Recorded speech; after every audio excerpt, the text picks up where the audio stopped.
don't do this with me, please. Next time, don't try this with me. You should be guided in the things you say and asking those unnecessary questions. Either you don't get that. I'm not your child. You understand? I really want to understand the type of person you were, the dreams you had. Growing up, I had no dreams. How was your relationship with your father? At the beginning, I didn't even know my father because I was young when they had issue and separated. After so many years of him begging for forgiveness and building a house to compensate my mother, she finally agreed. What point did you decide to start your business? The time I was working at Top Radio, for a period, they were not paying salaries. So like this thing we hear about, TV and radio stations not paying staff is actually true.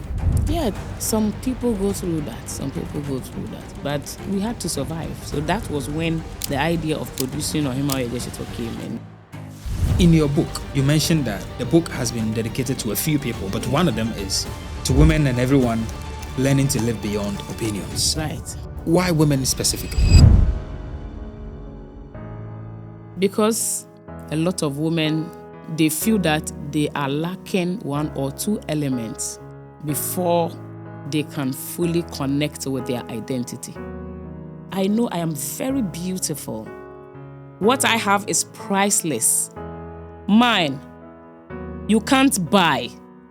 Priceless. This is who I am. You came for me, and I continue to serve you who I am.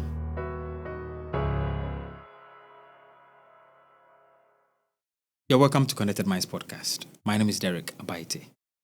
My special guest today is DJ Ohemaa Woyeje. And we're going to have a conversation about life beyond opinions. Now, this is a conversation you have to listen to if you really want to understand what she has written in her books, her story, and how you're really going to be impacted. My aim is to have a conversation that goes beyond the microphones, the woman you see on the screens. So stick with me and don't go anywhere. Now, if it's your first time here, do subscribe, share this, and hype the conversation. So we are speaking to the celebrated Ghanaian media personality. You're welcome to my studio. Thank you, Derrick. How's it going? Well, we give thanks. You've done a lot of work, incredibly. I want to really explore your childhood a bit. Okay. Yeah, I want to explore the person before we knew.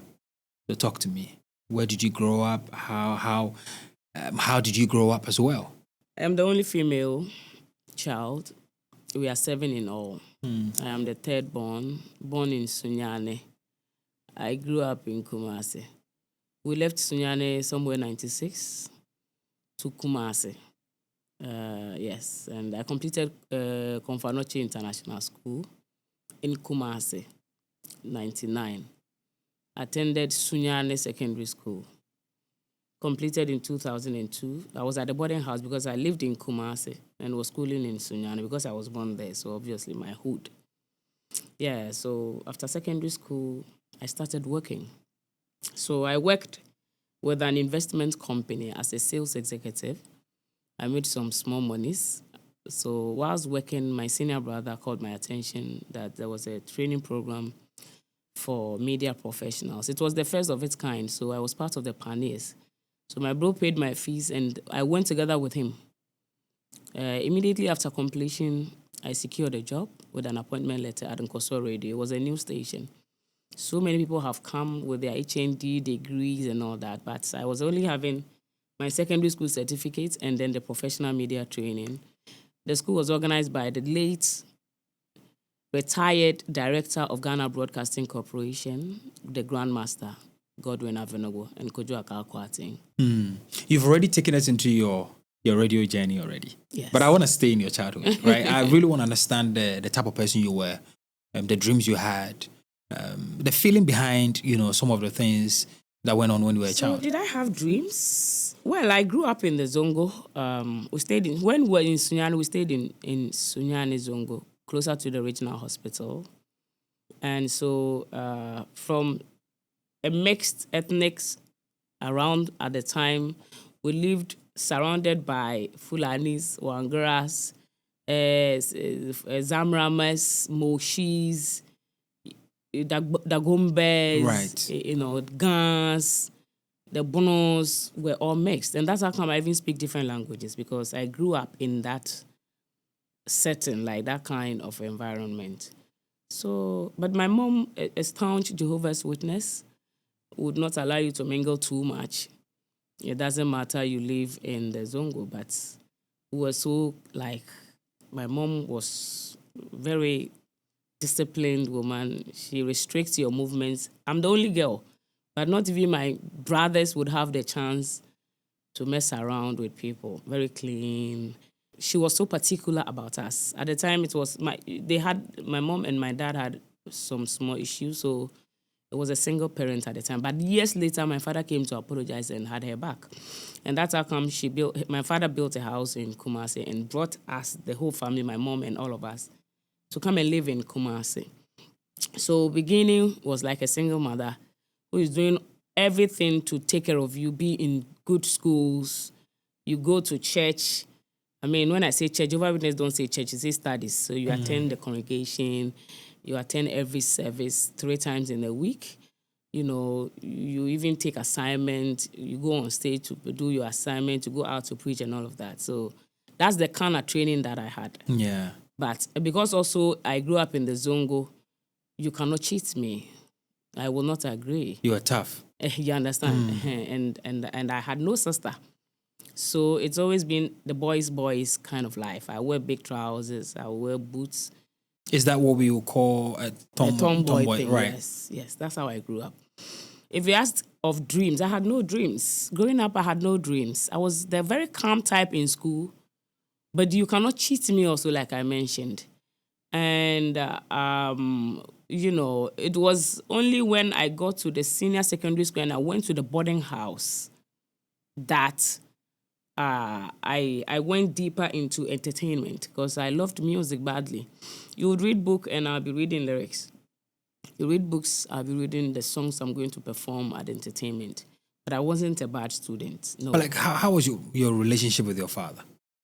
Oh, like I said, there was, at the beginning, I didn't even know my father, because I was young when they had issue and separated. So it was my mother who took care of all of us. She was a serious businesswoman. She ran a provision shop. She was a hairdresser, you know. He never came around? My dad. Yeah, he was coming like yearly to bring us clothes, parcels and things. But my mom would not agree, because, I mean, she was in pain. That's a long story. That's a mother-father thing. You know, we don't come into, we don't even understand. Yes. So, but after so many years of him pleading and begging for forgiveness and building a house to compensate my mother, she finally agreed. So we moved to Kumasi. So there was a father, yes, but we were used to our mother. It was mother thing. How did that influence your decisions growing up? At the beginning, I really didn't like to hear anything about, because I thought that there was nothing sweet about fathers for me, because it was my mother doing all the hustling, but making sure we live like Dada B, Mama B. My mother will go all out and buy quality goods. When I show you like my childhood pictures, I remember I did a throwback post and everybody was like, Ohema, then you were Dada B. When it was only about my mom at the time. She buy quality stuff. She's so clean. She go to wash one of things. She does not even buy black stuff for her kids. My mom will buy pure white panties, singlets, vests, you know, forts. Go they wash them well, bright, white. You see all of them hanged on the dry line, and you would love to have kids. You understand? And she going to take you to good schools, sell all her good stuff to make sure she's paying your school fees so you don't stay at home. They go, you go. There's an excursion everybody's paying. She will pay for Like, that's how you saw your mom? Yes. That's who my mom is. Until today, my mother, there's nobody like her. Even when we went back to have the father being a part of the family, my mother still the top, you know, the top woman. And that made you, at some point, start having less regard for the man's role in the... Not less regard, but I did not see the sweetness of that. I mean, especially when you hear somebody say, hey, my father this, my father that, I would always talk about my mother. Because that is what I know. That's the background that I have. You understand? So it's basically about the orientation I have had. You may have had that a father who was there from childhood, changing your nappies, taking you to school, bath you some at some point if your mother is busy. But that's not what we saw until we grew up. Look, 96, that we moved together as a family to stay with Daddy. I was grown. I was at age 96, 97, JSS1. And so you can imagine. So I was already grown and grounded into the mother thing. It's interesting, right? Because I was reading a few pages here, and it talks about the fact that this book is dedicated to the woman who, there's a few things you were saying about that, which I'm going to get to it at a point. Okay, but now I get it. Okay. Right? I get it. That's where you are coming from. Yeah. Because I needed to find the root of that and why that was the case. But Ohema, when you were growing up as a girl in the midst of, boys and being a tomboy as well, how did friends relate with you at the time? Especially young girls. Look, my mother would not allow you to do friends. You don't do friends. You can have friends when you are in school and during class hours. This is my mate. When you close and come home, she's that type of mother. During weekends, everybody has their work to do. This person is washing. This one will be scrubbing the chairs, those white home local chairs. This one will be scrubbing the bathroom. So everybody is busy. And then after that, my mother did not even complete secondary school. But she would keep all of you, stay by your books, do your homework. She would guide you. When we go to church, you have to listen. In order to ensure that you listen and you go to church and you don't sleep, early morning after the church, when we go in the evening today, early in the morning tomorrow, like 5, 6 a.m., my mother would wake all of us. You sit down and then she would ask all of you what you heard when we went to church. If you did not hear anything, you know that come as Right. You have to squat and then hold your ears. Yes. So you'll be punished. Yeah. And so because of that, you should ensure that you heard something. And it was a routine. It's not like a one-day show. So you don't have time to make friends. I had no friends and all that. It was just schoolmates and all that. How has that influenced your identity as a person? I am a social person, a very social person.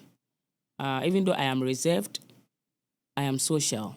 So it did not affect me in a way that just because we were confined with the mother and the siblings, you are not relating to people from your community. No, I vibe with people. I relate very nice. But it gives us that bond. My family, you cannot come between us. It would fail. Then you used to do a lot of entertainment in school. That was the secondary level. Okay. I love dancing. Right. I love music. I love to perform. So without doing media, I think that I would have been a musician because I recorded demos even after secondary school. I had groups I was doing songs with.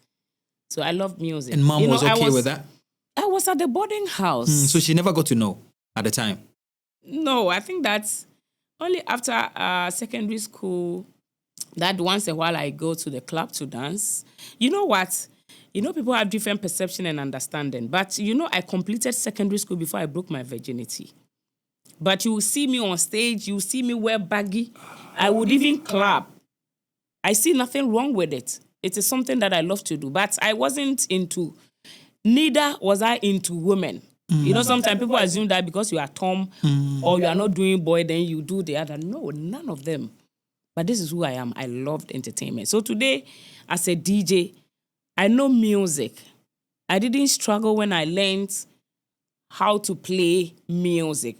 Aside knowing the controller, I know music. So when I pick a genre to play, I know what to play next. And I know the songs by themselves. People who hear me a lot, who listen to me, know that when I play songs, sometimes I rap the songs. Sometimes I will sing the song. And if I don't rap nor sing, I tell you the message of the song because I know the song. This is somebody who have had time to learn lyrics because I would perform. And my mates, those times my juniors, They loved me. I remember the secondary school, my nickname was Castibora. Our mistresses would not even put me on duty because when I'm on duty, the students would have their way. They would just have their way because they know that, as for Castibora, she not going to do nothing and things. So basically, yes. Let me stop you here for a minute. So if it's your first time watching Konnected Minds, or you have been here before but still have not subscribed, do us a favor, because majority of the people that watch our videos have not subscribed. This doesn't help us grow beyond what we expect. So help us by hitting the subscribe button. Thank you. Now let's get back to the conversation. But interestingly speaking, at the time when you started being a DJ, performing and all of that, yes. The whole tomboy thing and women doing DJ, I'm sure it wasn't as popular. No.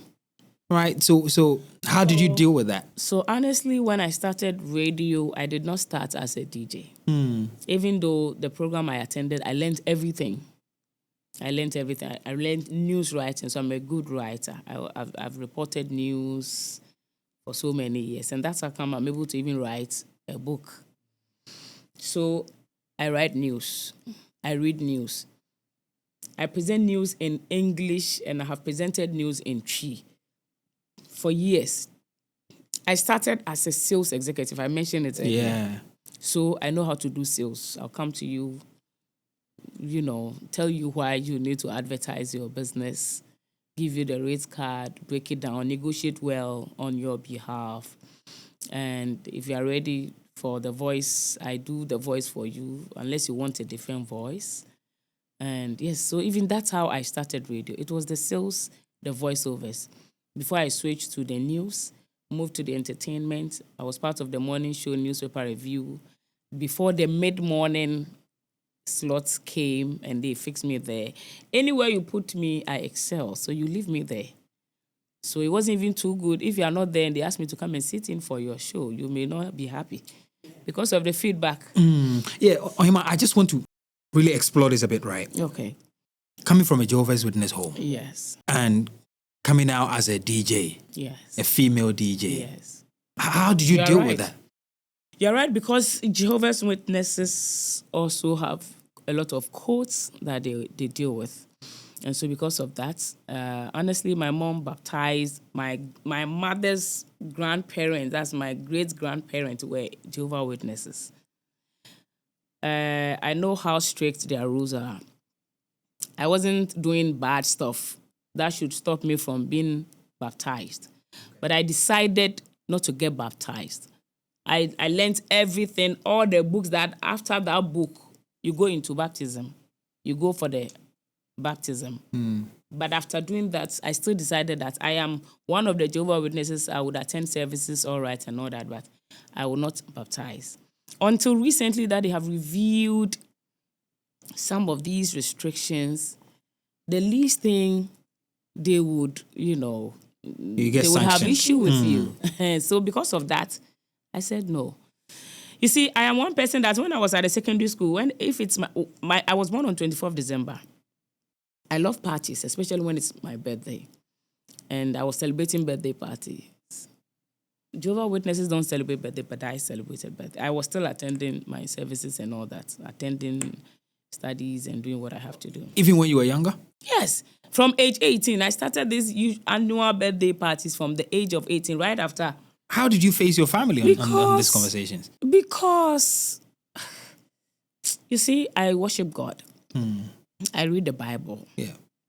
And I have a different understanding and perspective. I don't challenge what is the supposed right, but I also have my own philosophy and way of life. So it is not like when you celebrate a birthday, it is a sin. No. It is based on a scenario in the Bible where somebody celebrated a birthday and it went wrong. Because somebody had to cut somebody's head for the celebrants and all that because of the birthday. Right. So because of that, reasonably, it is not wise, it is not advisable that you celebrate a birthday. But for me, if I celebrate my birthday and nobody cuts anybody's head, then it should be fine. For the sake of my birthday. There's nothing wrong I did. Ohema, I get it, right? But when you are young and you live with somebody, a guy, and you are doing all of this, there's always friction or there's a conversation you need to have. Before I was 18 years. Like I said. You know, I completed JSS, secondary school, right after completion, before I was 18 years. Yeah. So I was 17. But I celebrated the birthday, and then when I was the real 18 in December, I celebrated the day itself. So I have celebrated those from the 18 to 19, 20, 21, until I got married. Me, I could throw a party like it is somebody's wedding dinner. And you see a lot of big politicians those times. You know, I was hosting a current affairs show when I was at Top Radio too. So I know a lot of politicians who were coming on my show. So me and them get good vibe. We have good relations. So if I throw a party, they come. I've explored different like locations, beautiful places for my birthday party. So until I got married and settled, of course, so I cannot be doing the same things that I used to do in the past. So I wasn't doing them when I was under the roof. When I was fed. You know, I told you right after secondary school, I started working. So I started making money right from secondary school. Yeah. So I was on my own. But I kind of feel like you've always had a mind of your own before even that time. I should think that brought us to the life beyond opinions. Yeah. Yeah. I think you've always had, because otherwise you wouldn't have been able to even get to the point of even writing this book. I agree. But what I am finding difficult to figure out in this conversation is, at which point did the mind of my own start operating with you? How can I tell? Especially when I already mentioned to you that I am a Jehovah Witness. I have been from childhood, but I was celebrating my birthday. Yeah. So maybe it came early, but it wasn't obvious. Right. Yes, it didn't occur to me. Right. And I have not lived under pressure in no situation, no circumstance. I remember when I lived in my father's house in Kumasi, at a point my mother traveled, my brother was traveling to go bring goods those times from Nigeria and elsewhere, when they were selling these DVD machines those times and all that. My friends came to live with me.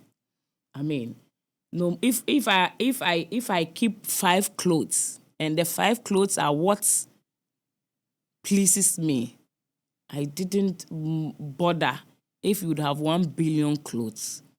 I'll rock my 5 clothes and I'm fine. I've never lived under pressure. No, I have never lived like in envy of what you have more than I do. If I'm fine with this, it does not matter how yours look. I've been like this. And this is why I've been constant and consistent the way I even look when it comes to my appearance. My authenticity started way back. You know, most people go through phases of life. And in those phases of life, they will metamorphosize into different versions of themselves. And then finally, at some point, you would see them being this type of person for a very long time. Before even if there's a change that's ever going to come, it does happen. But you happen to be right from the get-go. Yes, it's an inborn thing. It's a natural thing. It's a natural vibe. And it is because the last time I thought of possibly maybe because I didn't have sisters. You know, boys and the way they live their life. Boys live a very simple life. No competition, or let's say very less competition. You know, brothers can even be exchanging trousers. Oh, yeah. Bro can take this person's bro, wear this person's shoes shoes, sneaker, and all yes. that. Yeah. You know, and so because of that, I didn't see that woman thing, you know, fighting over this. You know, sometimes 2 ladies will be fighting over 1 man. You know, that kind of feeling. And then this person has this makeup bag and the other want to use this and this type of hairstyle. Me too, I want to have that and that kind of thing. So I did not see that competitive vibe around me. So I wasn't influenced by that. Probably maybe that's also part of it. You had a lot more male friends than female friends? In school? Yeah. You know, growing up into who you are. I've not done too much friends. Except if you are in school, we are mates. When I'm working, you are my colleague or you are my customer. Is there a reason why? Because my mother would not allow Yeah. you. So at this point, you are no longer with your mom. Okay. Right. I want to understand that the point even where you are no longer with your mom. You're growing into a woman. Yes. Like, what is As it? an adult. Yeah. As an adult, I still don't do friends, but I vibe with people. Anywhere that I have worked, apart from multimedia, and I keep saying this, when it's time for me to move to the next chapter, if I have to leave, maybe I have an offer and I have accepted and I have to leave, everybody cries like somebody's dead. Because I have a very fine human relation thing. I relate to you like you're my brother, you're my sister. But they don't become friends. No, it doesn't go beyond that.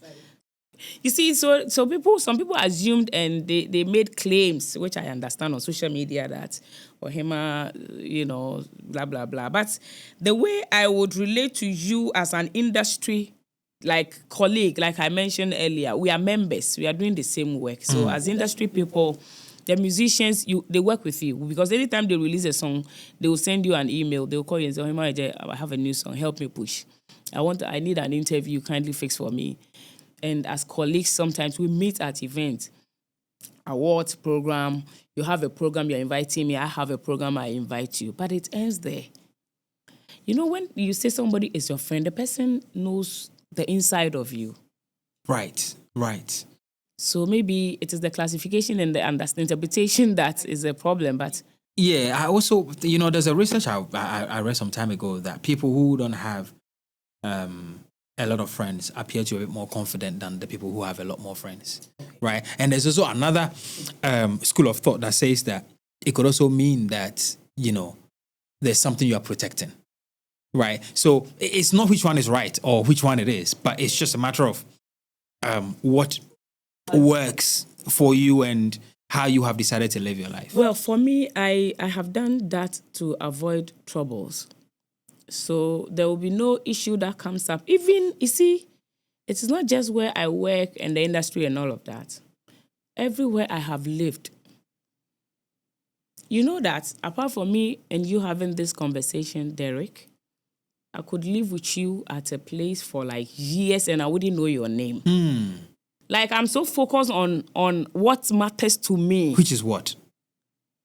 Which is my life and how to survive the next day. I am one woman doing a whole lot.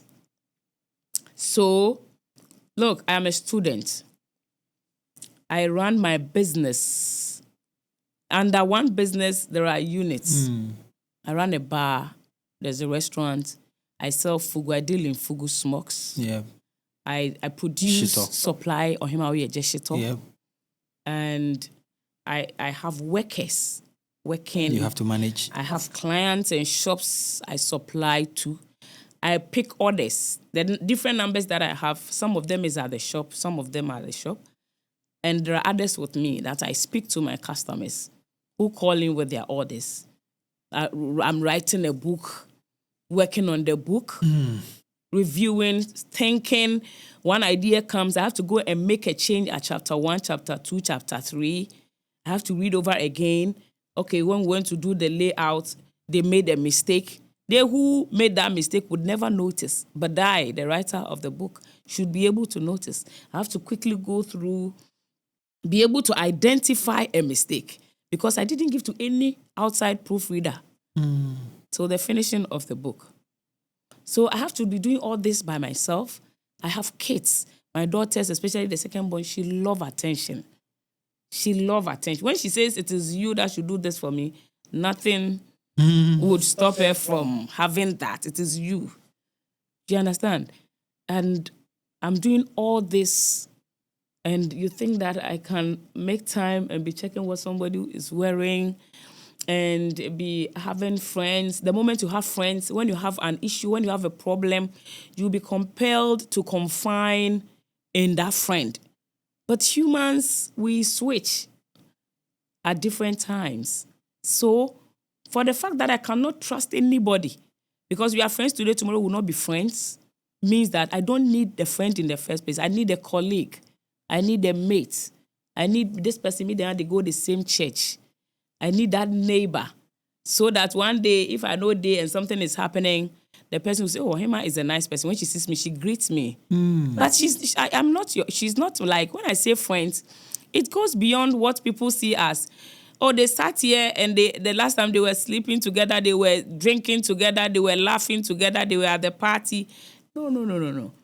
So if those elements are not there, then I cannot refer to you as a friend. But I vibe with you. You are my industry. The person would say be an industry friend. But when we say friend, there's a real meaning to friendship. And I don't do friends as far as I am concerned. But I vibe with good people. So when I do a party, all the people I vibe with, they come around. And if you call me, I'll be there. If you are bereaved, I come, I pay my due. I do what I have to do as a friend that you will call a friend. Yeah. But I will not sell out anything that goes beyond the casual relationship that we should have as colleagues, mates. We are neighbors. That kind of thing. So, like, as a woman growing up, did you ever get to a point where you opened up to someone? I'm talking about, life happens, right? Yes. Where sometimes, we have to deal with certain things, and whether it's a coach. Me, I have not had to learn through the hard way not to be doing friends. Okay.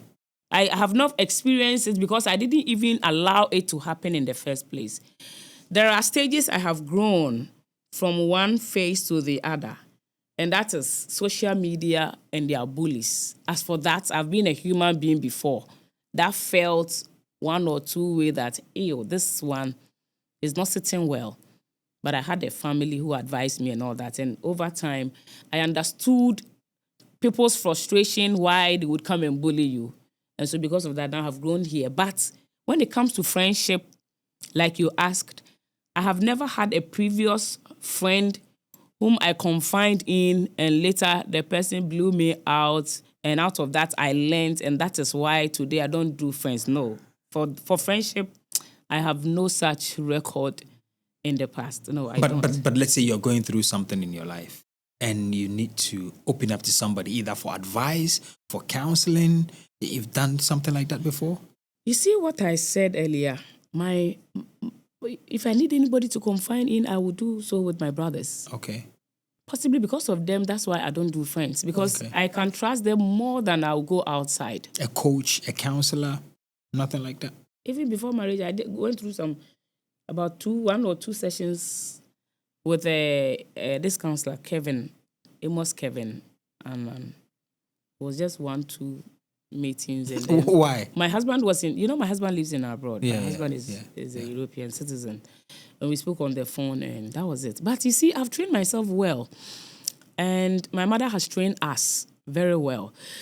For anybody who knows Jehovah's Witnesses, apart from a few things about blood issues that people don't like about them, Jehovah's Witnesses, they teach very well. They teach and they train very well. Even if you grow up and you don't want to be in that congregation or in that Jehovah's Witness fellowship, it is so fine that you allow your kids to grow in the teachings of the Jehovah's Witnesses. Because you see, it is one church that, if you compare with the other churches, they don't even have a section for kids. Like the other churches, my husband attends Pentecost. So when I go to Amsterdam, I fellowship with the Pentecost. I see different. Sometimes I'm invited to church programs and I see how they operate.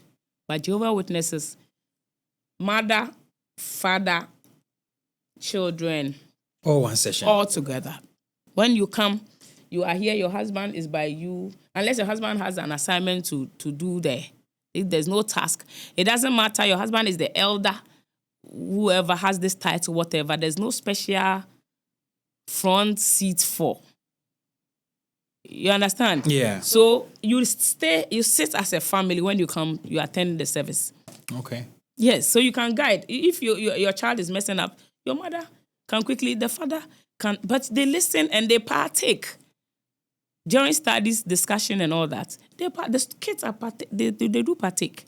And they allow them.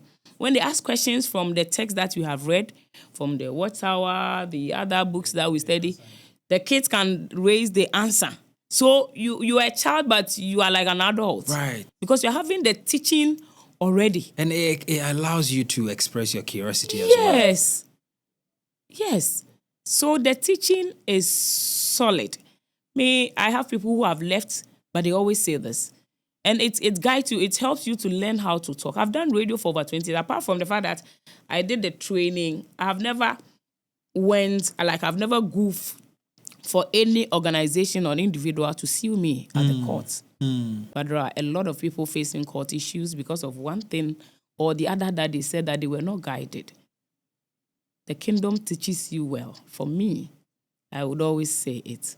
So I don't always need you to advise me much because I've had enough teachings. Look, but I was coming out for the preaching works and all that, for evangelism. I'll preach.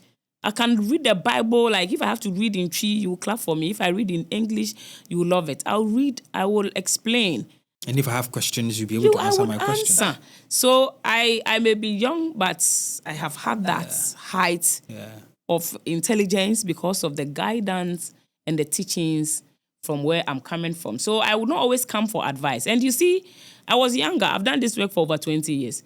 There are people way back when I was at Top Radio, sometimes I closed from radio. That time, I'm not sure I was up to 30 years. If I'm not lying. No, I wasn't. I was in my early 20s. But sometimes I closed from my radio show and come out and meet people age 60 plus coming to look for me because they assume that I am their age mate. Right. Yes. Because of the impact, because of the weight of what I say.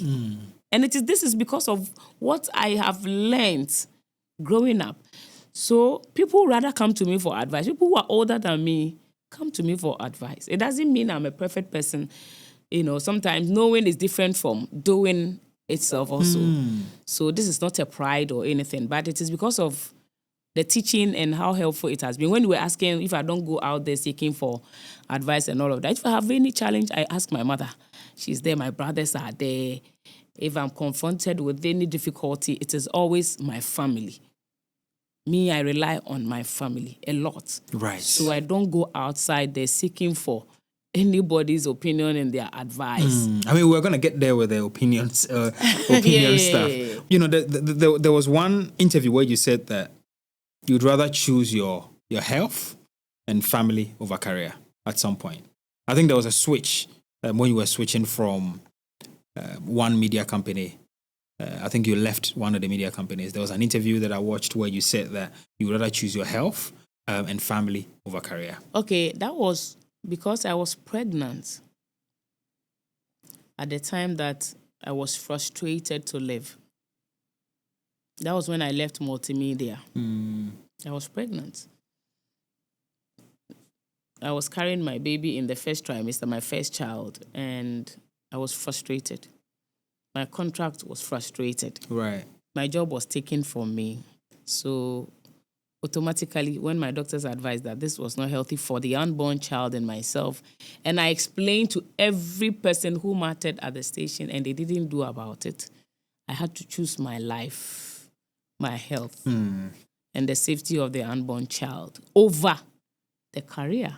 Because whilst I have life, am I not working? Am I not doing the same work? Is the name still not out there? Unless the career or the talent that I have is something that was given by a man. But it is a talent, except that I have polished it because I went to school.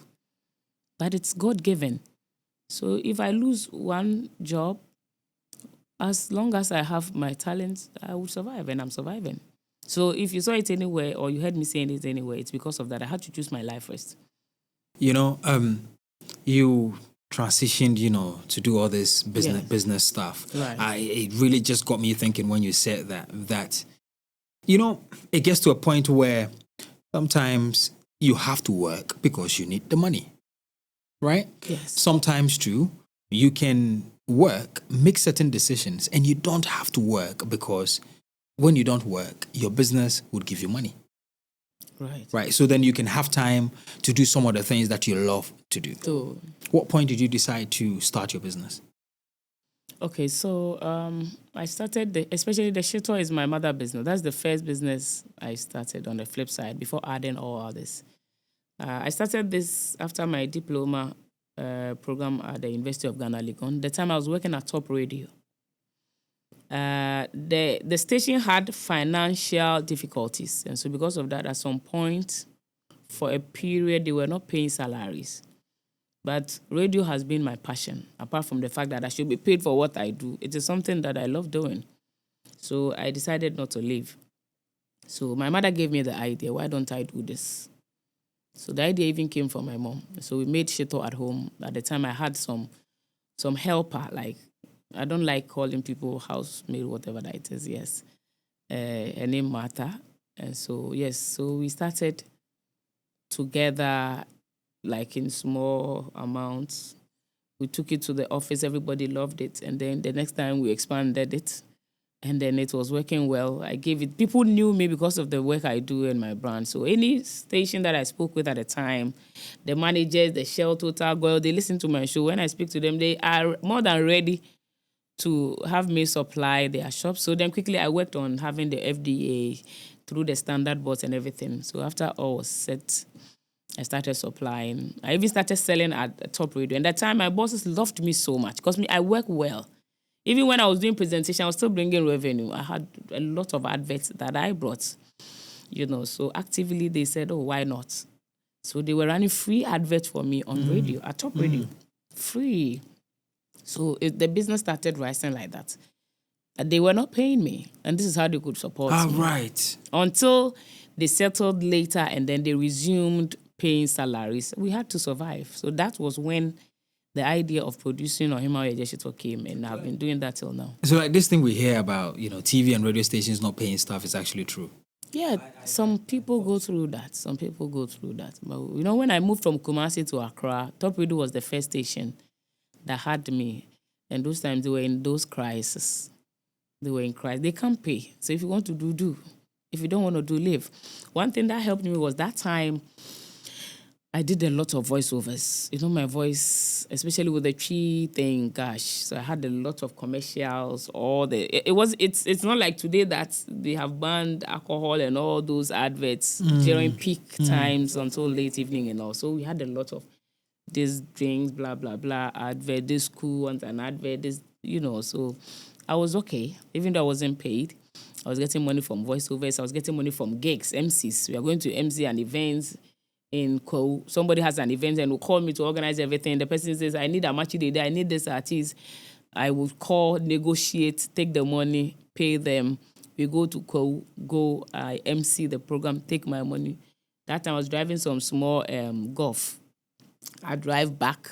I survived. Every weekend I had an event to MC. Every weekend. Those times, I'm sure if those people still have their wedding tapes and all that, they will still see me there. Weddings, parties, naming ceremonies, events. It's only funeral that I did not like to do, but there's still some of them still insist, and I did a few, but not too much of it. Yes. So, which one was more important to you? Initially when you started, was it trying to be famous for this, or you really loved what you were doing? Which one? Is it the radio or the gigs? The radio. Well, it has never because been... when it's gotten to a point where you're not being paid, you're still there. Okay, so for me, I've never been working for fame. It has never been about fame. I'm not a fame-headed person. And that is why I still live the way I live. I do everything as my ordinary self will do without the name Ohema Woyeje. If not because I'm a DJ, I carry my bags, controller, my laptops around. I don't mind even coming with trotro. I would not mind if I have to jump into trotro, because I remember those times if I bought any trotro, they don't take money from me. I take taxi. The driver says, "Oh, no." So I don't lose. So it's not about fame. And anywhere I want to eat, if it is decent, I'm a clean person. If it is decent, I will eat. I have not set any class and standards that would buy pressure for me. As long as it is healthy, where it is clean, because I don't like dirty. My workers will tell you. When you visit me at home, you would know I'm not that type of person. I'm clean. You are definitely not living your life on the opinions of other people. So it's never been about fame. You know, one thing I always say, when they mention those times, when they mention, I'm a fan, and all this, I'm like, I'm only doing my work. I'm doing my work, and I'm just making sure that I'm doing it to the best of my ability. It is you that is seeing yourself as a fan. Right. I've not come to work looking for fans. And for over the years, I stopped some award organization from nominating me. Yes, this is who I am. It is not for that. It is not about the award you even give, but I have a lot of awards. I've even won the Pan-African Heroes Awards, the most outstanding voice, the most authentic voice on radio. I have a lot and they are there. It is not about awards. I will not even buy awards. I'm saying this because of the fame thing that you asked. Yeah. So for me, I don't work for fame. It is people that see themselves as fans of Ohema Woyeje because I work and I work well and they're impacted and they love me and they're, I'm a fan. No, I'm not working because I want fans. I'm working because I have to work. And if I'm doing, I have to do it well. You understand? Yeah. There are people going out there looking for fans. You understand? There are people whose focus is, if I don't win this award, no, I don't even rate my performance with that. I rate my performance from what the people tell me, from what my program is doing for them in their lives, from what the message I give, my inspirations. Ohema Woyeje, you make me happy. My whole family, my grandmother love you, my husband. This is what is important to me because this is what the people would remember. This is the value they place, not the awards. The awards is a day you take it and go and put it in the room and that's it. Even today, it was in the past that when you win an award, it was a big deal. You know, it will be in the news, front pages of the newspapers. Ohema Woyeje wins that. Today, it is coded. And today, there are lots. Every individual, it is so easy to even organize your own awards and be given to people. So, if it's about that, no, then we won't do any better. I challenge myself all the time to become better than who I am. Not because I will compete with anybody. The people I know, I always say this. Former President Rawlings, the late, called me himself on his phone, invited me because of the work. He called me and said, I didn't know there are such young, intelligent women, young ladies still existing. He listened to a statement I made and arrived at that and invited me specially to come. He spoke to me very nicely, and ever since, I don't joke with that man. You see, so it is the work that I do. It is purely the purpose why I am here. It is the reason why my boss employed me that is driving me, not fame. I still speak to my customers. Every customer, I speak nicer to my customers than maybe the way my worker may speak with the customer. Sometimes of course, because you're the business owner, right? Good. Yeah. But, there are people who, get fame-headed and they think that because they are popular, they are supernatural human beings.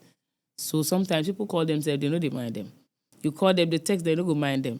You send a message and no, you won't even reply because people feel that they are too big, they are more humans just because they have become popular. But as for me, nothing has changed. I meet a lot of big people today and they tell me, Ajua, you have never changed. A lot of them. I don't change. You think that's important for longevity in this industry? Very. Very. Why not? That is why you will still love the person. Why am I surviving? Look, today people don't really listen to radio like that. But trust me, people listen to my show a lot. When it is between 10 and 12, jump in any car, monitor the vehicles, the vehicles that pass. Go to a lot of the banks everywhere. It's not like it's not like the streets only. It is the street, it is the corporate, it is the top personalities. It is because I have been consistent. I have remained authentic. I have not pretended to be anything else that I am not. And I'm fine. I'm confidently fine. It's not like I'm doing it and I'm struggling with,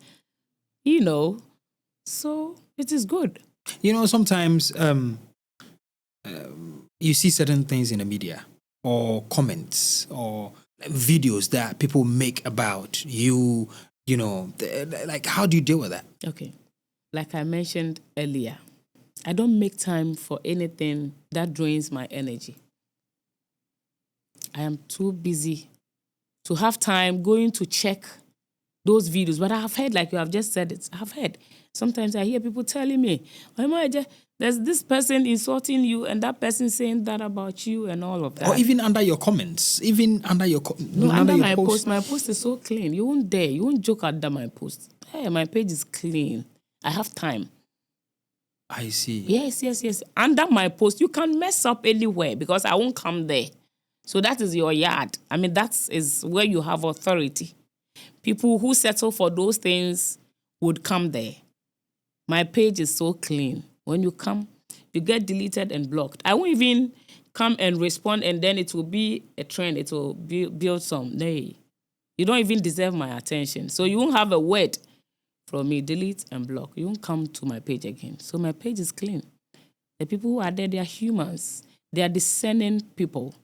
They don't settle for those things that people, no. I mean, they are too humans to be dwelling and settling on. I mean, while you're on the topic of humans, sometimes certain things they can get you a bit. No.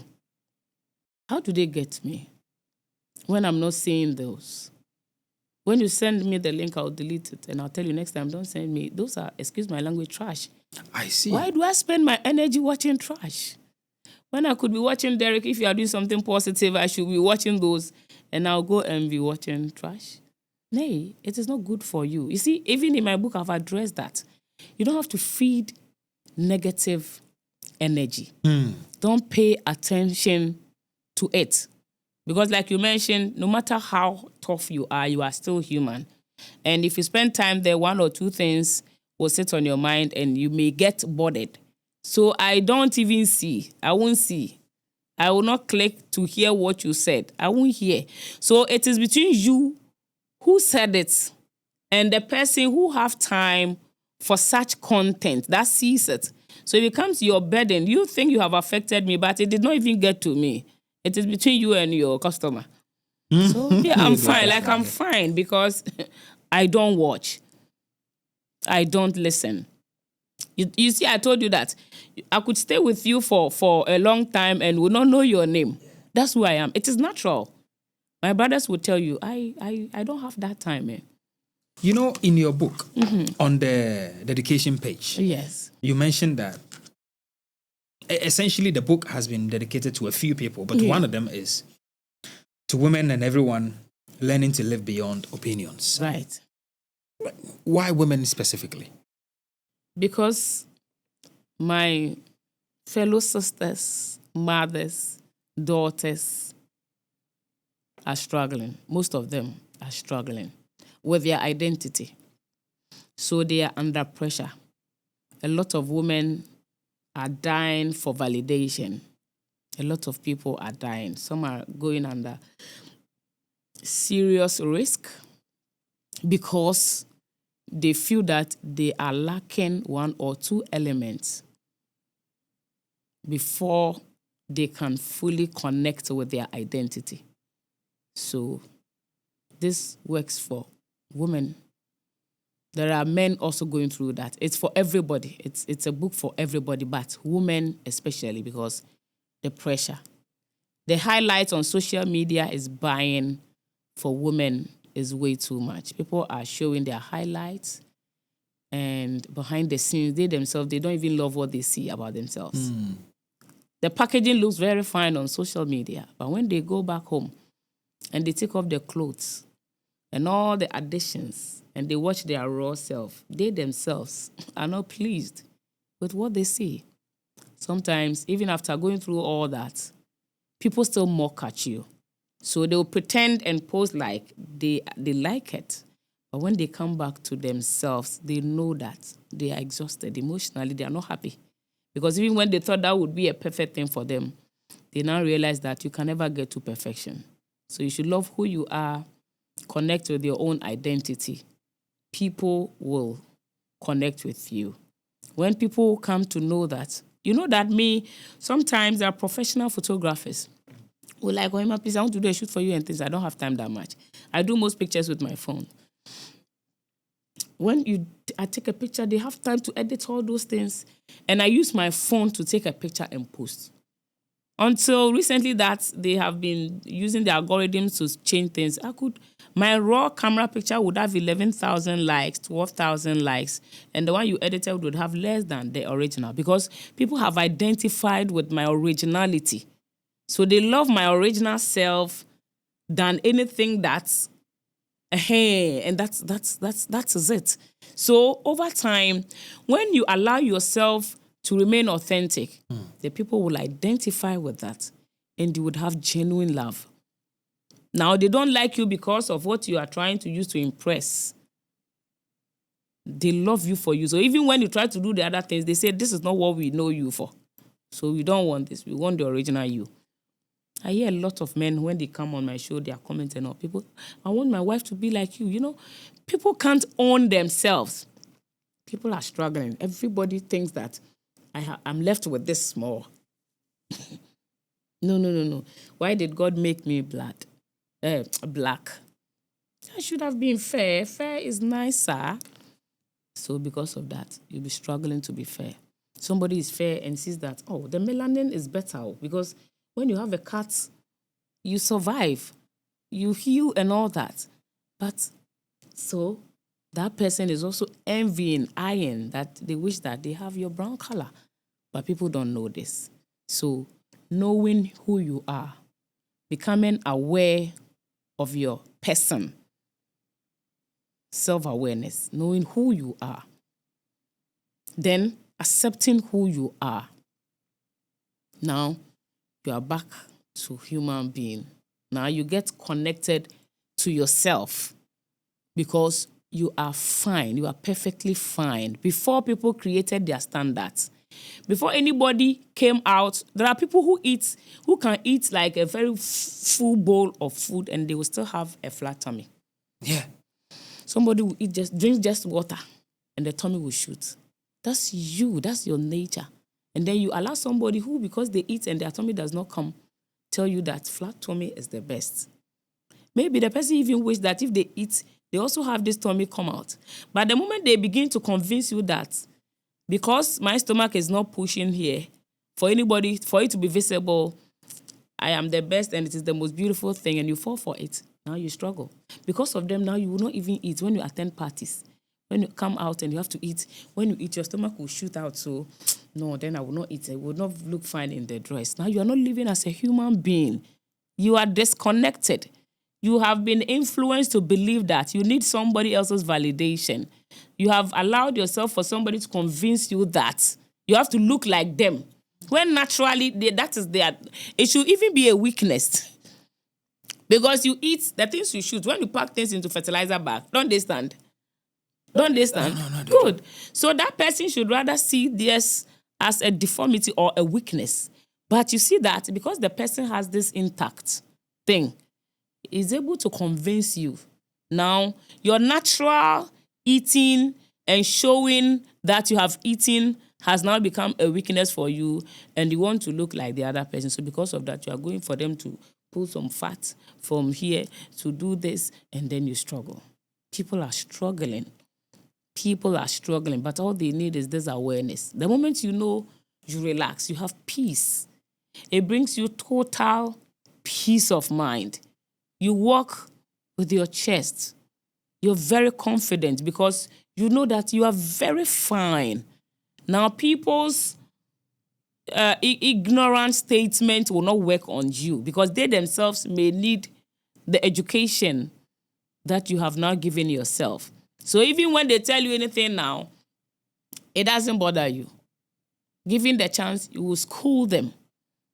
You know that. I know I am very beautiful. Very well. I am naturally made. This, no human can make it.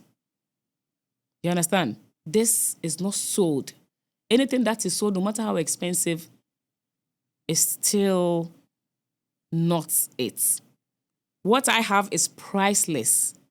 You cannot put money on it. It has no any amount that can buy. So no matter how, if you spend $2 billion or whatever that it is to get what you have, it is still something that money can buy. So it is expensive, but it is not expensive. Mine, you can't buy. Priceless. You can't put any money to get it. So I am fine, very beautiful. I have 2 kids. And when I stand in the mirror, I see how special God made me. So knowing this, I would never sit one day for anybody who is struggling with their identity, who is depressed, who is already having a whole lot of issues to deal with, somebody who's gone to buy beauty or confidence, to ever put camera on their face, to say anything and put it out there for other people who want to fall for those, to fall for them, to affect me. No. They can do that because it's a free world. You don't stop people from forming opinions, but you can stop those opinions from affecting your way of life. And that's who I am, and that's what I have presented in my book. If everybody would wake up to it, the world will be a fine place. People will live under no type of pressure at all. Let me stop you here for a minute. So if it's your first time watching Konnected Minds, or you have been here before but still have not subscribed, do us a favor, because majority of the people that watch our videos have not subscribed. This doesn't help us grow beyond what we expect. So help us by hitting the subscribe button. Thank you. Now let's get back to the conversation. That brings us to the whole beauty standards conversation. Yes. Very well. Right. And we've all contributed to that as a society. Yes. We've all contributed yes, to that. Very well. And I say this, look, you are in a church and then that auntie sees you and be like, hey, Ajua, you've gone big, oh. Right? So there's 2 sides to this. There are the people who make unsolicited statements and the people who, because they haven't accepted who they are, those statements affect them. Very well. Very well. Because you have not accepted like you have mentioned. So the person must, first of all, know who they are. So indeed, somebody saw you and said, hey, you've added weight like you mentioned. You have checked yourself and you know you have added weight and you know why you have, maybe you gave birth. It is natural. It is natural that after giving birth, you added weight. So yes. So somebody said that it does not affect you because you know that after giving birth, you have added weight. So once you said it, if you did not say it in a polite manner, then that I can address you too. And all this, the book will help you to know it. You don't have to allow people to go when they say things in a bad way. You have to let people know, communicate. Don't just get angry. When you get angry, you are affected more than the person who angered you. So I will tell you. So somebody comes to you and then say that this pink shirt you are wearing, I don't like it. It doesn't look good at all. And then you're going to speak back to the person immediately. Okay, so it depends. Who are you to tell me that you don't want me to wear the shirt that I wore if you are my husband? If it is against the color code to where I work right. or the place that I am. So first of all, under what authority is the person telling you this? If the person has no the authority and you yourself, that is why everybody has a mirror. Even when you don't have a mirror, you have a camera on your phone. You don't always take a picture with the camera. Sometimes you use it as a mirror. And you checked and you feel fine. You shouldn't be like controlled by what the person has said. Did you also determine what the person should wear? Did you? The person is wearing white. The person prefers white and is wearing that. You loved pink. You feel good in pink. Maybe white works for you, but pink works better for me.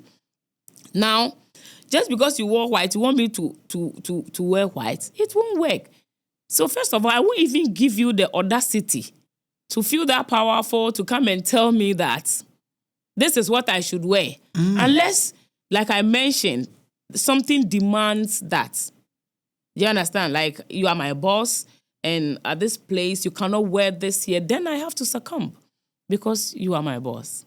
And the authority says, But until then, outside people, what they say, colleagues at church, the other people that you attend same church, same school with, when they meet you and, hey, so you two, all this while you got married, you are not having a child, you should face them. You don't speak like that. Sometimes you have to school people, You have to let people learn the hard way. People should be humans. And this is what we are refusing to be. You understand? There are people who are not conscious enough. People don't know that already such people are going through hell. The person is married and struggling to have kids. So that's a pain. But when everybody come out, everybody looks fine. Everybody smile and laugh. But behind closed doors, people cry. So look at somebody who is already in pain and you meet them and you roughly add more pain to what they have. Injury and you add pain to an injured person. So you have to confront them and tell them, please, no, don't do this with me, please. Next time, don't try this with me. Either you no get that. I'm not your child. You understand? I am an adult. The fact that I am married and with my husband, are you my husband? Like, seriously, if I give birth, am I bringing the kids to you? Are you going to pay their fees and all that? So people should mind their business. Why are you not married? Seriously, do I owe you that? You meet me while I'm not married. All these years, all my mates are getting married. And so what? Is marriage something that is sold in the market? So if I've had one, are you the one to tell me before I do? So you should know that maybe it is somebody's difficulty, somebody's challenge that they are going through already. So being human means that you should train yourself to know what to say and not to say to people, especially when you know that is their challenge. So if you cannot reason as a human being and know that, as for this, I don't have to say. Me, when I know people, and even I see them sometimes, they have reduced in weight and all that, I would never. I would see in my head, I know that, this my friend doesn't look very fine. Something might be wrong with the person. I meet, hello, hi, so everything okay? Really? Oh, okay, nice. Well, I wish you well and that. That's it. I go. If I have any prayers that I can help you with, I pray and I remember you in my prayer. But to come and stand before you and ask, hey, why have you grown lean like that? I mean, that is an insult. But it is because some people also speak like this and they are not even aware. Right. Because of where they are coming from, the type of training that they had. So people speak anyhow and they see nothing wrong. They don't even know. That is the ignorant part. And for that, you would have to suffer and deal with it. And this is why sometimes you don't have to keep quiet. You have to let them know that this is not how we talk. Next time, they won't try that with others. From that day, you have schooled the person. So if the person does not even have that training to know that, you should be guided in the things you say and what you ask people. You have helped the person. Endure that pain for that day. Next time, they won't try that with you. And other people will be safe because they won't go there and go and disgrace themselves again, asking those unnecessary questions. That really puts a lot of pressure, especially on the women. I mean, like I said, I see it. I see the reason why you did that. Yeah. The reason why you did dedicated to. Yeah. I see it. Women should be fine. They must know that they are okay. We even hear most of these men, but you would hear women say they are not the reason why we do. They are not the reason why I've seen women who are popular settling for all that because they thought that their men were going after people that look like that. But upon doing all that, they still lost their marriage. Yeah. I mean, so it tells you it is not about that. If a man is going after another woman that looks differently from you, it is because men, they say variety is the spice of life. They are just curious. They just want to see and feel what is there too, but not because you have to look like what they are going after. So you don't have to kill yourself. A man will be a man. Even if when they have the most perfect being, the most perfect creature, when they have that, and they say they want to still be adventurous as men are, they would be. So work on yourself. Know yourself naturally. Accept the person that you are. there's a way to live the natural life and be fine. All of this, the guide is there in the book. The moment you love yourself and own your confidence, that your partner would love you even more. But when they realize that you're already weak, men to a high extent are not even proud of their women that are not confident. You know, there are very fine women who don't even have that confidence. Yes, and this is what everybody should work on. Your confidence. It is the best thing. You look, men die for confident women. You don't even have an idea. You can go for everything in the world, but the man that you are doing all these things to look for is coming after me. You don't even know it. People must know. You don't have to work over here. You don't have to work too hard, but you will get. You will get it. Just be real. You will know the difference. Do you understand? The people who are living under pretense are meeting people who have fallen for the pretense. So the moment that pretense is not there, or whenever there's an issue with the pretense, you will suffer. Yeah. Because you come back to the real you. The person did not come for the real you because you gave a pretense. Now you would suffer. But if they came for your original self, you won't have to work hard. Because that's who you are. When you wake up at the middle of the night, that's who you are. In the morning, that's who you are. We meet you in the afternoon, this is who you are. You don't work too hard. You don't want this. You save money, you have peace of mind. This is who I am. You came for me. And I continue to serve you who I am. Like, this is incredible. There's a part of me that says, oh, this level of the conversation should carry on for another 2 hours, right? Right. There's a part of me that says that because every young girl, right, and possibly every young boy should hear this and understand that it really is in their identity and knowing who they are. Yes. Right? Because we live in a world where there are so many opinions. Like from different angles. Different angles. Yes. And today is worse. You go on the internet and somebody says, well, the best way to make money is if you sell cups. Then somebody says, well, selling cups is not going to make you enough money. It's going to be this. Right. And then it's like, there's plenty. They're confused. Then the young people are getting confused. Yes. Well, they see this girl driving this car, looking a type of way. Yes. And they want to be like that. Yes. So the moment you grab the cup and then you hear the other person's voice, you drop the cup and say, well, so all this way, it wasn't about the cup, you go for the other. And so you end up It's the content. It's the content. Ohema, thank you so much. That's fine. This is the book, Life Beyond Opinions. Yes. And you've done an incredible work today, explain a lot of the things that you've actually got in here. I think the last part was the best part, I must say. I really appreciate you, for making this happen for us. And to my viewers and to my listeners, share this conversation. And if you made it to the end, I'd love to know. My name is Derrick Abaitey, and I'm out. Check the description right now for all the links and everything about Ohemaa Woyeje.